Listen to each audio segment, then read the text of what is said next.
Couple of slides. I think I'm at like 57. Kidding. What? No. Just kidding. Sit down.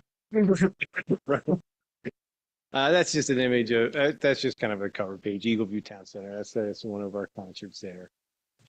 If you could jump to the next slide there. This is the master plan for Eagle View as it exists today. Yellow areas are office parks. The green area is Town Center 2. We often call it Hamilton. The pink area, which the computer is thinking about, is the Town Center. Plan Life Care is the other area, the orange one. There we go. And residential down below. So you can see the red circle. The red circle is World Travel. World Travel is an office building. It's located on Pennsylvania Drive. We built it about 30 years ago. It sits on 3 acres. It's a 20,000 square foot building. Tara, if you just jump to the next slide. Here's the existing, this is it, right? 2-story building. It's a pretty simple office building, right? World Travel is actually moving out of that building. They're downsizing. They actually moved into Eagle View, 505 Eagle View Boulevard up on the 5th floor. So they moved into one of our buildings. They're selling this building. I can tell you right now, I don't want any more office buildings. But I also don't want anybody else to locate in Eagle View or to mess up Eagle View. So we put it under agreement to purchase the building. What I'd like to do is actually incorporate it into our town center. And in doing so, I want to just lump everything together. Town Center 1, Town Center 2, this property. It's like the one piece that's kind of breaking everything apart. So, Tara, if you just slide over to the next one.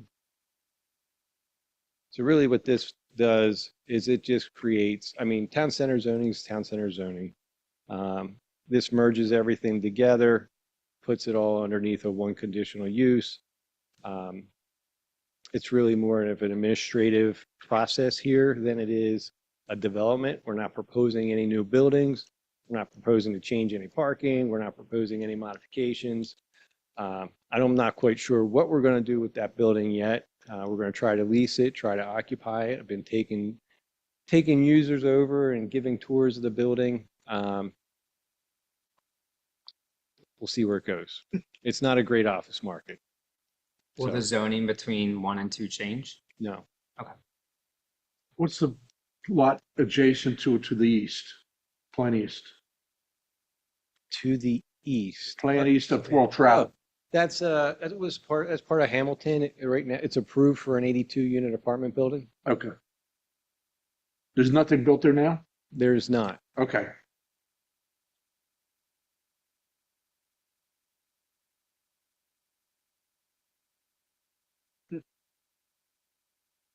So really, all we're doing. So listen. Here's the thing. Town centers are permitted by conditional use. We're taking Town Center 1, Town Center 2, and the purchase of this new building, lumping them together. Whenever we do come in for, if we were to look at that building and say, you know what, the building doesn't work, we need to modify it. I got to come back for conditional use, and we'll have a use at that time and a project at that time. Right now, what I'm trying to do is just set everything up to give us the greatest amount of flexibility associated with that lot as we can have. And to incorporate it, it's really part of Town Center. It'll be part of Town Center, and that's it. Mm-hmm. So, Are there any other lots that was another property owner and they sold it to you? Was it? yeah, we sold it to World Travel. Yeah. We built that building for World Travel. Roughly, it was somewhere 25 to 30 years ago.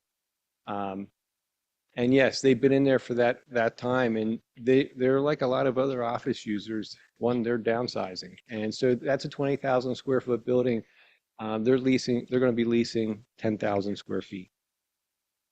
Are there other lots that have a similar setup where they own the building Oh, yeah, there are other owners and we don't own every single building in Eagle View. We own the majority, but not every building. I think it's always good to have other businesses. Like for instance, or it used to be Kenzie Nash, now it's DSM. They own a prod, now they're just in Upper Euclid. West Pharmaceuticals, they own their building. So we have some really large, powerful, or strong tenants that own their own properties here.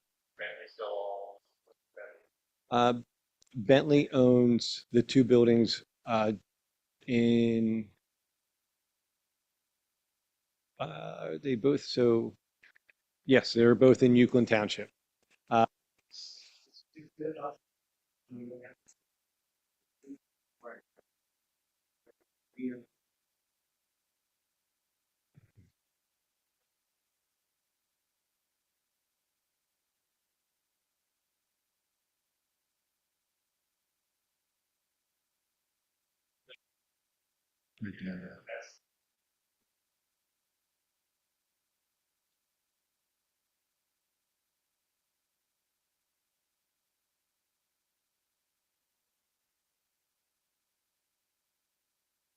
So question, we go ahead and do this and then you decide to do something with the building, you have to come back to the township staff and or planning commission to get approval for all the.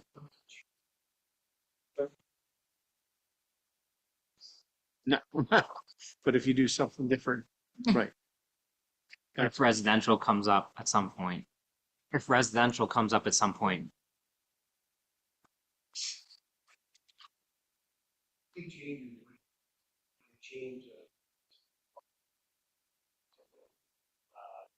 The building itself, all that stuff. To tell you today, my goal is to use that building to, stairs up, there that exists. You can do that. Flip side of that is, you can never go up. Right? I mean, we're buying a building just simply because of the location. We're not buying a building because if it was down the road, we wouldn't buy it.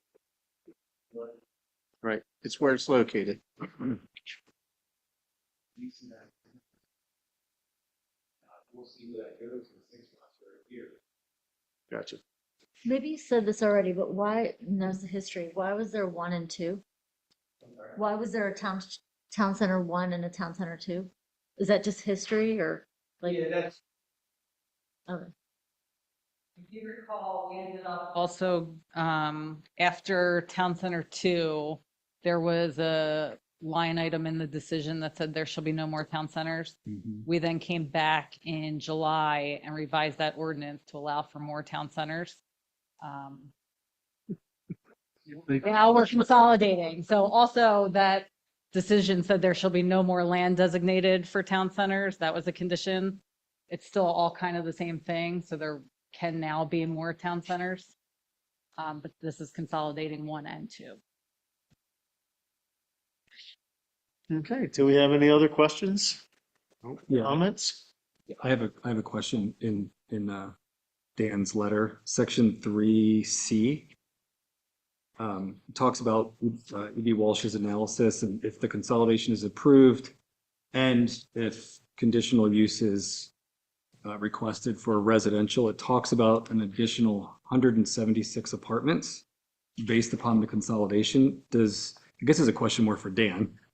Does that, if the consolidation didn't occur, by consolidating, does that afford more high density housing on the combined plot than if they were separate and went all residential? No, what ends up happening is the divide line here. So it allows for the land area, the densities based upon your land area, and he's not getting any additional density. He's just able to now, by combining them, he's able to that density was already there based upon the land area in Town Center 2. And now by combining them, he can now take some of that same density and basically put it in Town Center 1 if there's more land or something he wants to build up higher or do something with. Okay. So it doesn't increase the density because the ordinance is written, your number have a certain number of units per. So what it spells out here, just for your clarity here, you're allowed, 8,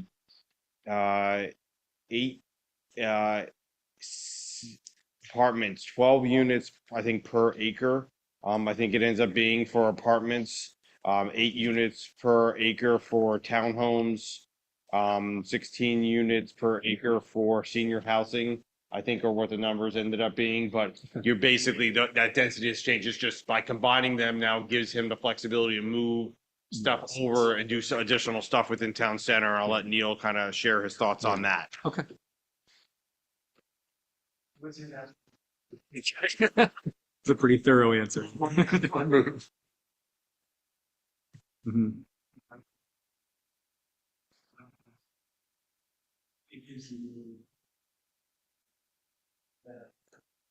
So we have to walk through five or so. Mhm. If you ask me, really,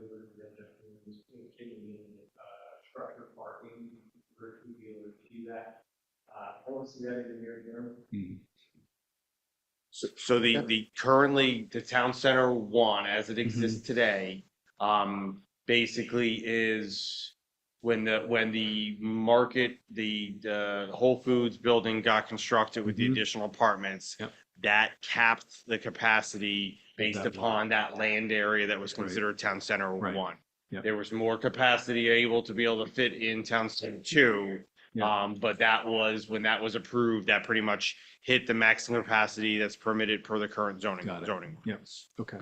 So the additional acreage he's adding by condensing, he can maintain and keep that current building and he gets 176 units. I have enough.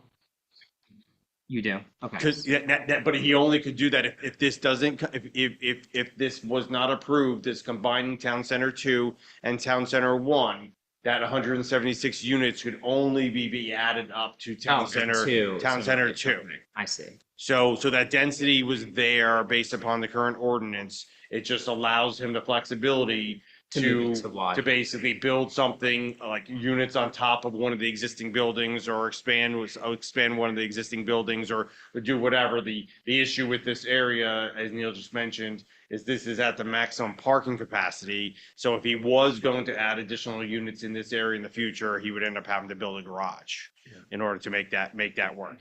Okay. So, but that's all it is. The density, he's not getting more density with this change. He's just basically given the flexibility of where to put that density. Understood. Thank you.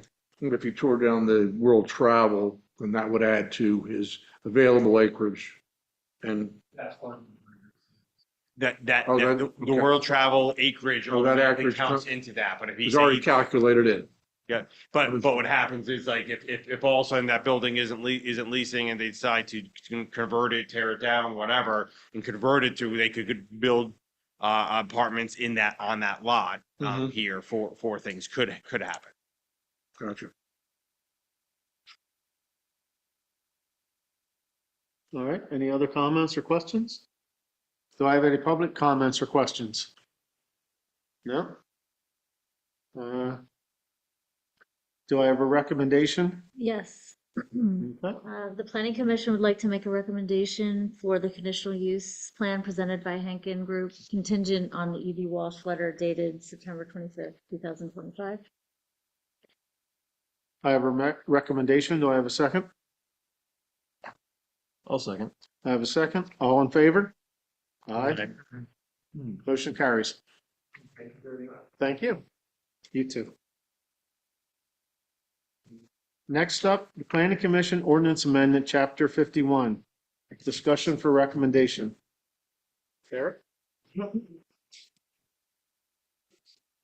Yes, so this ordinance strictly just amends the one section that would allow for the township to appoint up to 3 alternate members as opposed to ex officio members, which we currently have.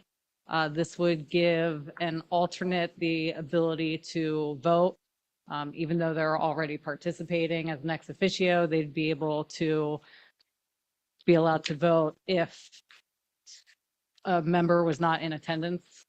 That would also be able to give us a quorum if people weren't at the meeting.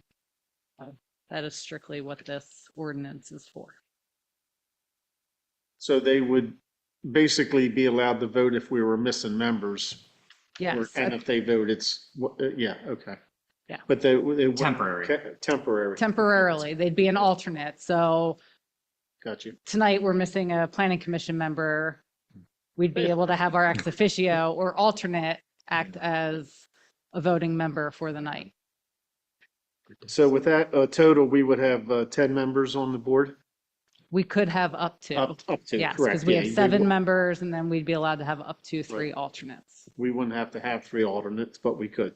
Okay. And this is consistent with the municipalities planning code. That was my question. So we are just looking to clean up our ordinances to make them more consistent. I had a question. Yep. I had this thought before, actually, a few months ago. I was wondering, like, why can't the ex officios like fill in when they're not, when somebody's missing? But I think my question is, why have, what is it, 7 primary members and then 3 or up to 3 alternates? Why not just have 9 or 10 full-time members? And it's probably in some code somewhere or whatever, but like that's the.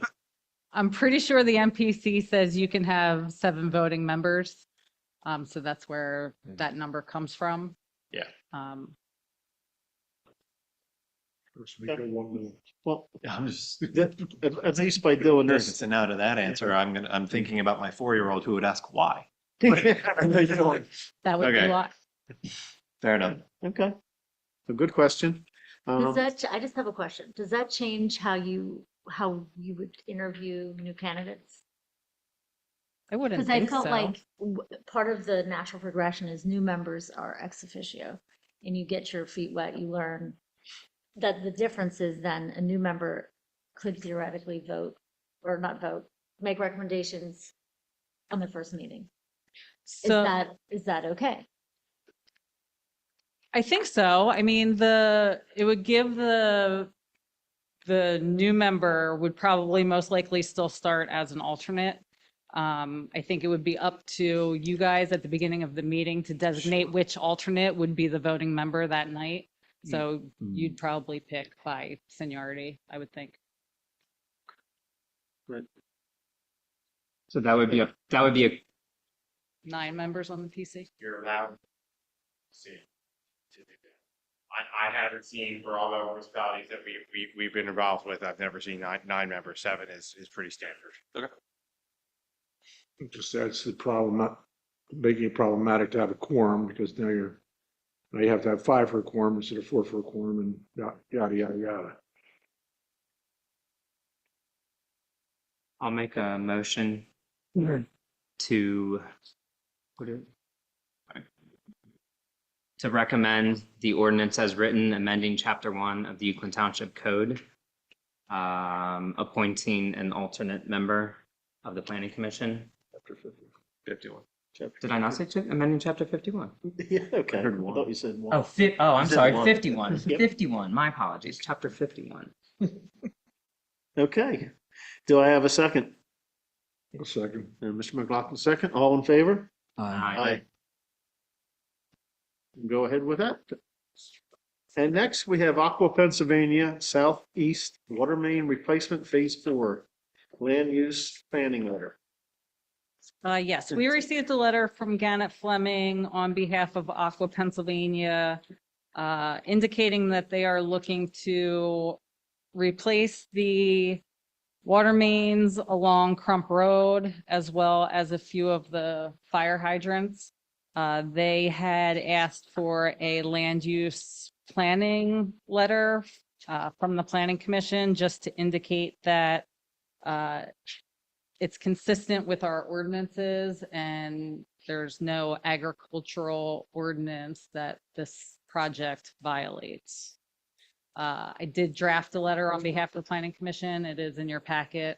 So if you guys are okay with that, we'd like a motion and we'll send this to Gannett Fleming for their project.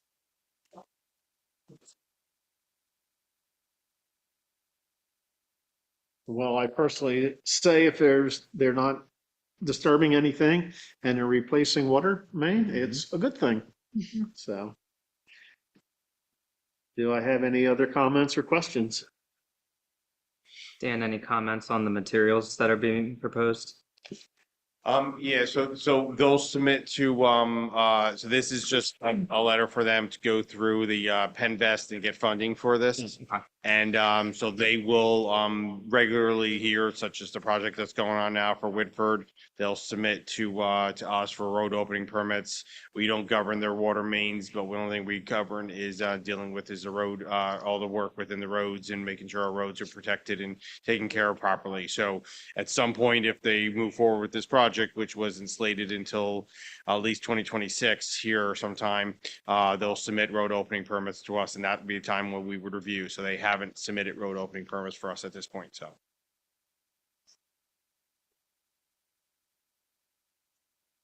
This is kind of an aside, but from a project management perspective, I remember what happened with Peck Road, where I don't remember if it was the culvert or Aqua that started it, but Aqua was supposed to replace a main in that road, and then there was some issue, I think, that had to be re-engineered, and that road ended up being detoured around for like 6 or 8 months or something. Is there anything that we learned from that episode that we would like potentially try to do differently to prevent a similar problem in the future? So for my, whatever, 30 years, we've probably done a dozen or 2 dozen road water main replacement projects with Aqua. That one here, it was something to do with the basically design information for them and dealing with a culvert crossing here for that. But that wasn't, so actually, are you referring to, this is Peck Road, this is the township culvert project up by Quails property, right? Okay, that was a township project here. Aqua basically was not doing a main replacement or anything. They basically gave us incorrect information on where their water main was located. We adjusted the structure to avoid that. They opened it up and said, wow, the main's in the wrong place. We have to move the main. So that was a totally different situation. There was just poor data given to us from Aqua for the Mark House. We did 1 calls and they basically we designed a culvert and had a culvert sitting on site that was in conflict with that water main. Yeah. And that's what that issue here. Aqua basically for all the other road opening permits and everything else that they do, and if they have crossing streams, they basically will go underneath culverts as needed. And everything else. So that was totally different. That was a township project that had a mismarked utility line not provided to our office properly here and caused that problems. But that won't be the same case here. They'll come in, do the road opening permits, basically come in and build the water mains and go from there. Is how that will operate for this one. Yeah. Okay. Thanks. That's helpful to understand what happened there. Yeah.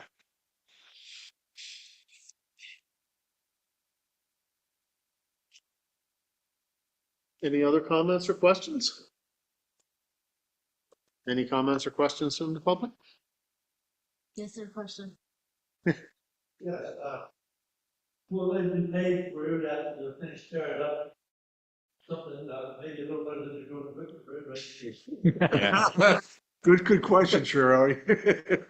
So Whitford Road project right now going on is actually State Highway Whitford Road. So the only part we are involved with is the stuff over on Robin. The rest of it's handled through PennDOT. But yeah, so ultimately when they apply to the township for their road opening permits, that's the opportunity where we're going to review and coordinate with them about resurfacing the roadway. We've been pretty successful with them, getting them to repave the full width roadways. I'm a little nervous about this one because Crump's such a wide road. So they're gonna, I'm sure, come in and try to only do half the road, but that's something that we'll deal with at the time of road opening permit application when that application gets submitted here. But we don't. That isn't something that is part of this review right now. But yeah, we'll work with them and try to get them to repave as much as the road as possible to not impact the longevity of that road. So follow up to Charlie's question is, what is the state's plan? Are they going to mill and pave that entire lane at some point in time on Whitford Road? So Aqua, I actually don't know what's happening on Whitford, what PennDOT made Aqua do for that area. Whether or not they're doing just one lane or they're gonna be doing a full roadway with overlay of Whitford. That was something that, we did not, see and I probably should have asked maybe, but that isn't, that's all between Aqua and PennDOT. So we were only controlling Robin Road. That's the only right. segment happening there that we're involved with from a road opening permit and restoration. So And that crosses townships too. that crosses into West Whitelands. So part of that project is in Euclid, part of that project is in West Whitelands. And that is a state road, so Yeah, the Whitford's a township state has road, so- nothing to do with that. Correct. So, Call your Okay. PennDOT representative. Good luck. I'll make a motion to approve the draft letter as written from Euclid Township to Gannett Fleming dated October 1st, 2025. I have a motion. Do I have a second? Yes. Second, all in favor? Aye. Aye.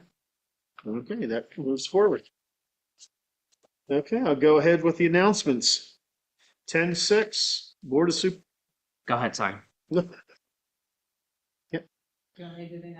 Oh, yes, you can do the announcements. Thank you. You forgot I about didn't mean to cut you off there. I just wanted to give a quick update announcement. We have received a Vision Partnership Grant to update our zoning ordinance. And we have a task force together. There are 3 planning commission members on that task force, township staff, township engineer, member of our zoning hearing board. There's about 13 people on the task force, and we'll be meeting monthly for the next 2 years at 5 o'clock on the first Wednesday of the month, right before this meeting. I figured I would give you guys an update as every month as we go along. So we started last month. Like I said, it's a 24-month program with monthly meetings. Last month, we kind of went over the table of contents for the zoning ordinance. We discussed the zoning hearing procedures, the conditional use procedures. Today, we started with the project timeline and schedule of what we're looking to do. We discussed non-conforming uses today, and then we started with definitions for letters A and B. Clearly, it's going to be an evolving document, so we're going to try and do some definitions each month when we meet, but obviously we're going to, based on what we talk about and uses and different things, we'll be going back to definitions at the end. But the meetings are public if anybody's interested in attending.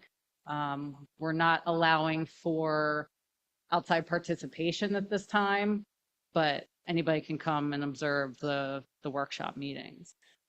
We are going to be scheduling public meetings in front of the Planning Commission for you guys to get your feedback as well, and have it open to the public for any public comment at those meetings.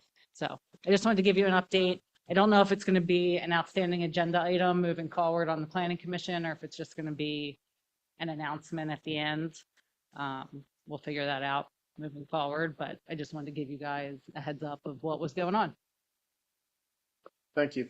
You're welcome. Questions? Any questions? Okay. You want to do it or you want me to do it? Oh, I can keep going. You can keep it. So, You have a voice, Nick. so 10/6, the Board of Supervisors have a workshop meeting at noon. 10/6, there's a Community Day Committee meeting, I believe, at 6 o'clock. That's been canceled, as I'm being told, so that will be updated. October 9th, the Historic Commission is meeting at the Cadwalader House at 7:30 p.m. The Board of Supervisors will meet here on October 13th. And then October 14th and October 15th, we are going to be having special planning commission meetings for Lionville Station Road. We've received the zoning amendment proposal and PRD plan, which is, all that information is available on our website. There was a notification that went out this morning. So those meetings will be public. They will be held here at 6 p.m. both nights. Also on October 15th, we have the Environmental Advisory Council workshop meeting at 7 p.m. And then the UTIDA will meet on October 16th at 9 a.m. Okay, thank you, Tara. With that, I will open the floor up, Planning Commission and or the public for any public comment or questions. If I have none, do I have a motion to adjourn? I will motion to adjourn the meeting. And then a second? Second. I have a second. All in favor? Aye.